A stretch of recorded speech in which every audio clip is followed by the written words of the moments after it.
জুলাই আগস্টের গণ অভ্যুত্থানে রাজধানীর উত্তরায় মীর মাহফুজুর রহমান মুগ্ধ হত্যার ঘটনায় আন্তর্জাতিক অপরাধ ট্রাইব্যুনালে অভিযোগ দায়ের করা হয়েছে। মুগ্ধর দুই ভাই স্নিগ্ধ এবং দীপ্ত ট্রাইব্যুনালে অভিযোগ দায়ের করেন। এদিকে ট্রাইব্যুনাল গণ অভ্যুত্থানের সকল তথ্য সংরক্ষণ করতে এনটিএমসি এবং বিটিআরসিকে নির্দেশ দিয়েছেন। এদিকে লক্ষ্মীপুরে ২০১৩ সালে জামায়াত নেতা হত্যার ঘটনায় শেখ হাসিনার বিরুদ্ধে আরও একটি অভিযোগ জমা পড়েছে।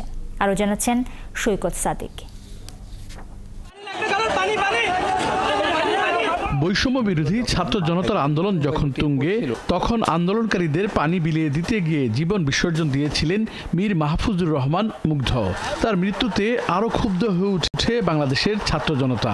গত 18 জুলাই রাজধানীর উত্তরায় বুলেটের আঘাতে শহীদ হন মুগ্ধ। এই হত্যার বিষয়ে অভিযোগ জমা পড়ল আন্তর্জাতিক অপরাধ ট্রাইব্যুনালে। বৃহস্পতিবার মুগ্ধর দুই ভাই স্নিগ্ধ ও দীপ্ত ট্রাইব্যুনালের প্রসিকিউশন শাখায় লিখিত অভিযোগ জমা দেন। আমরা কোনো নাম না দিয়ে আমরা অভিযোগ দায়ের করে গিয়েছি।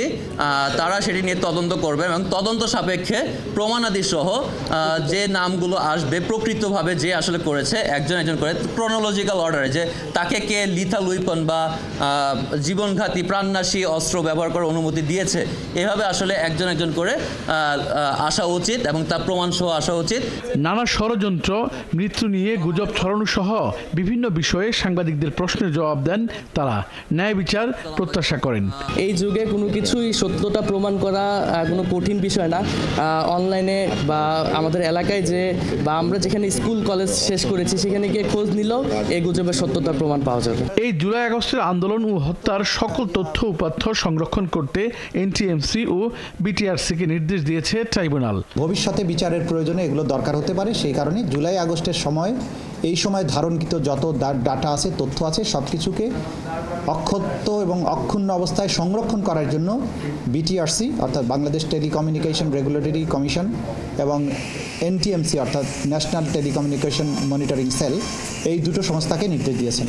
এদিকে ২০১৩ সালে লক্ষ্মীপুরে র্যাবের হাতে জামায়াত নেতা ডাক্তার ফয়েজ আহমেদের হত্যার ঘটনায় সাবেক প্রধানমন্ত্রী শেখ হাসিনা সহ ৪১ জনের বিরুদ্ধে ট্রাইব্যুনালে অভিযোগ জমা পড়েছে। ক্ষমতায় থাকার চরিতার্থ করার জন্য, যার লিপসাকে বাস্তবায়ন করার জন্য এই হত্যাকাণ্ডগুলো করেছে। সৈকত সাদিক, ৭১, ঢাকা। তৎকালীন স্বরাষ্ট্রমন্ত্রী